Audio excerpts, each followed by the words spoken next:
আসসালামু আলাইকুম রহমতুল্লাহি বারাকাতুহু। আলহামদুলিল্লাহ ওয়াসসালাতু ওয়াসসালামু আলা রাসূলিল্লাহ ওয়া বা'দ।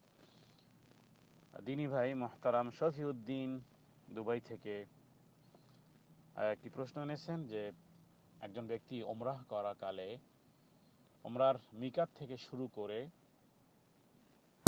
ওমরার শেষ পর্যন্ত যে সমস্ত কার্যাবলী করতে হয় এবং যে সমস্ত দোয়া পাঠ করতে হয় তার একটা সংক্ষিপ্ত এক নজরে একটা বর্ণনার বিষয়াদি জানতে চেয়েছেন সংক্ষিপ্তভাবে। অল জবাব বিল্লাহি তৌফিক। যখন কোনো ব্যক্তি ওমরা করবে তখন স্বাভাবিকভাবেই তিনি তার আগেই পবিত্রতা অর্জন করবেন, পরিষ্কার পরিচ্ছন্ন হবেন। এরপরে ইহরামের যে কাপড়টি সেই কাপড়টি তিনি বাসা থেকে পরেও বের হতে পারেন অথবা মিকাতে গিয়ে পরতে পারেন। মানে মিকাতে গিয়েই পরতে হবে, মানে বাসা থেকেও ইচ্ছা করলে পরতে পারেন, বাকি মিকাতে গিয়ে অবশ্যই তাকে ইহরামের কাপড় পরতে হবে। আর যদি বাসা থেকে পরে বের হন তাহলে মিকাতে গিয়ে শুধু নিয়াত করতে হবে। নিয়াতটা হলো উমরার ক্ষেত্রে এতটুকুই বলবে, আল্লাহুম্মা লাব্বাইকা উমরাতান, আল্লাহুম্মা, হে আল্লাহ, আমি আমি ওমরার জন্য নিয়াত করেছি। যদি আরবিতে না পারে তাহলে বাংলাতে বলবে, বা লাব্বাইকা আল্লাহুম্মা উমরাতান, বা আল্লাহুম্মা লাব্বাইকা উমরাতান। মিকাতে ইহরাম কাপড় পরা এবং এই নিয়াত করার পরে 2 রাকাত সালাত আদায় করবে। এরপরে তালবিয়া পাঠ শুরু করবে। তালবিয়া হলো লাব্বাইক আল্লাহুম্মা লাব্বাইক, লাব্বাইক লা শারীকা লাকা লাব্বাইক, ইন্নাল হামদা ওয়ান নি'মাতা লাকা ওয়াল মুলক লা শারীকা লাক। এটি একেবারে পাঠ করতে হবে একেবারে কাবা ঘর যতক্ষণ পর্যন্ত নজরে না আসে। তার মানে মিকাত থেকে ইহরামের কাপড় পরলেন, 2 রাকাত সালাত আদায় করলেন, তালবিয়া পাঠ শুরু হবে, সেখান থেকে শেষ হবে গিয়ে যতক্ষণ পর্যন্ত হেরেম এরিয়াতে মানে মক্কাতে প্রবেশ না করা হয়, কাবাঘর নজরে না আসে। কাবাঘর নজরে চলে আসলে মানে মসজিদে প্রবেশ তো করতে হবে। মসজিদে কাবাঘর মসজিদে হারামের চতুর্দিকে মসজিদে হারাম এবং মাঝখানে বাইতুল্লাহ।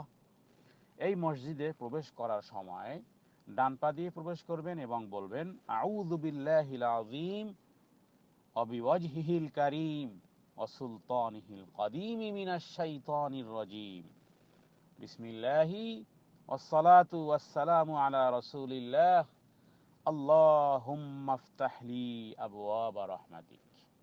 যদি এতখানি সম্ভব না হয় কমপক্ষে ডান পা দিয়ে প্রবেশ করবেন এবং বলবেন আল্লাহুম্মা ইফতাহলি আবওয়াবা রাহমাতিক। এরপরে আপনি মসজিদ হারামের মধ্যে প্রবেশ করলেন, দেখবেন যে যেই কর্নারে হজরে আসওয়াদ রাখা আছে সেখানে প্রচণ্ড ভিড়, মানুষ চুমো দিচ্ছে, বাইরের থেকে দূরের থেকেই দেখা যায়। আপনি ঠিক সেই বরাবর যাবেন, ভিড়ের কারণে সম্ভবপর হবে না। যদি সম্ভব হয় তাহলে হজরে আসওয়াদকে চুম্বনের মাধ্যমে কাবাঘরকে বাম পাশে রেখে আপনার তাওয়াফ শুরু হবে, কাবাঘর প্রদক্ষিণ শুরু হবে। যদি সম্ভবপর না হয় ভিড়ের কারণে, আপনি ঠিক কাবাঘরের যেই কর্নারে হজরে আসওয়াদ ঠিক সেই কর্নারে গিয়ে বিসমিল্লাহি আল্লাহু আকবার বলে এই হজরে আসওয়াদের দিকে আপনি হাত ইশারা করবেন, বিসমিল্লাহি আল্লাহু আকবার। এরপরে আপনি ওখান থেকে শুরু করবেন, কাবাঘরকে বাম দিকে রেখে 7 বার আপনাকে প্রদক্ষিণ করতে হবে। সুতরাং সিরিয়াল ঠিক রাখবেন যেন 7 বার হয়, যেন কম বা বেশি না হয়। আর এর মধ্যে কোনো কথাবার্তা বলবেন না, যেই কোনো দোয়া পড়া যেতে পারে, যেই কোনো দোয়া, যতটুকু যা জানেন আপনি তাই দোয়া করবেন। আচ্ছা, কাবাঘরের যেই পাশে হজরে আসওয়াদ লাগানো আছে এর আগের কর্নার যেটাকে রুকনে ইয়ামানি বলে, এই রুকনে ইয়ামানি এবং হজরে আসওয়াদের মধ্যবর্তী সময়টুকুতে দোয়া পড়তে হয়, আর তা হলো রব্বানা আতিনা ফিদ দুনিয়া হাসানা ওয়া ফিল আখিরাতি হাসানা ওয়া কিনা আযাবান নার।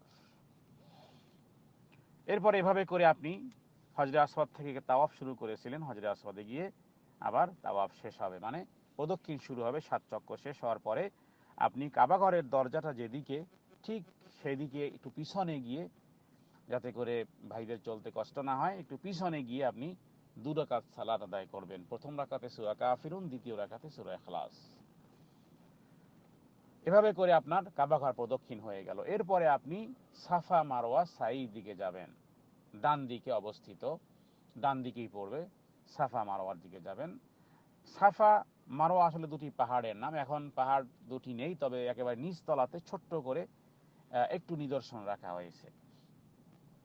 সাফা মারওয়ার ওখানে গিয়ে আপনি কাবার দিকে মুখ করে বলবেন ইন্নাস সাফা ওয়াল মারওয়াতা মিন শাআইরিল্লাহ। এরপরে মূলত আসলে তাকবীর, বেশি বেশি করে তাকবীর, লা ইলাহা ইল্লাল্লাহ ওয়াহদাহু লা শারীকা লাহু লাহুল মুলকু ওয়া লাহুল হামদ ওয়া হুয়া আলা কুল্লি শাইইন কাদির, এই দোয়াটি সব জায়গাতে বেশি বেশি করে পড়বেন। কাবা ঘর প্রদক্ষিণ করার সময়, সাফা মারওয়া সাইর সময়। তো এই এই এই এই শাহাদার এই সাক্ষ্যটি আপনি বেশি বেশি করে পাঠ করবেন। আর ইন্নাস সাফা ওয়াল মারওয়াতা মিন শাআইরিল্লাহ, এটি কোরআনের একটি আয়াত। এর সাথে পড়া যেতে পারে লা ইলাহা ইল্লাল্লাহ ওয়াহদা ওয়া নাসারা আবদা ওয়া আযযা জুনদাহু ওয়া হাযামাল আহজাবা ওয়াহদা লা শারীকা লাক। এরপরে আপনি মারওয়ার দিকে যাবেন।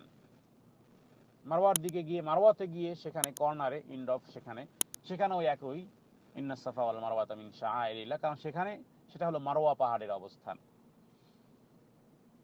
তো এখন এভাবে করে এক চক্কর আবারও রিটার্ন আসবেন।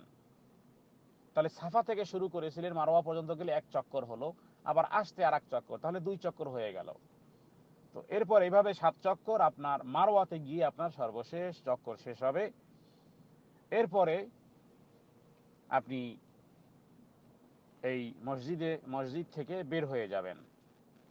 মসজিদে হারাম থেকে আপনি বের হয়ে চুল কাটতে যাবেন, যেটাকে হালাল বলা হয়। কারণ হালাল বলা হয় আসলে এই ইহরাম অবস্থায়, যেমন পাখি শিকার করা, স্ত্রী সহবাস করা, অনেক কাজ আছে যেগুলো করা হারাম, যার কারণে এটা ইহরাম।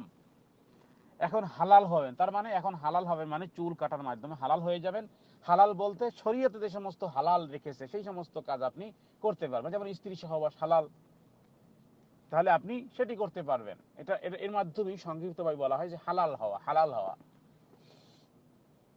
যেমন তাকবীরে তাহরিমা মানে কি, আল্লাহু আকবার বলে নামাজ শুরু করার পরে, সালাত শুরু করার পরে যে সমস্ত কাজগুলো হালাল ছিল, যেমন কথা বলা হালাল ছিল, সেটাও এখন হারাম হয়ে গেছে, নিষেধ হয়ে গেছে।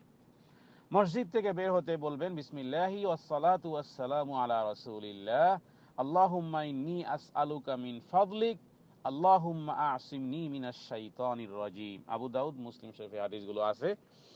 এভাবে করে মসজিদ থেকে বের হয়ে আপনি মাথা মুন্ডন করেন অথবা মাথা ছাটেন, বাস এরপরে বাসায় এসে গোসল করবেন, সাধারণ ড্রেস পরবেন, পরে 5 ওয়াক্ত সালাত মসজিদের হারামে পড়ার চেষ্টা করবেন।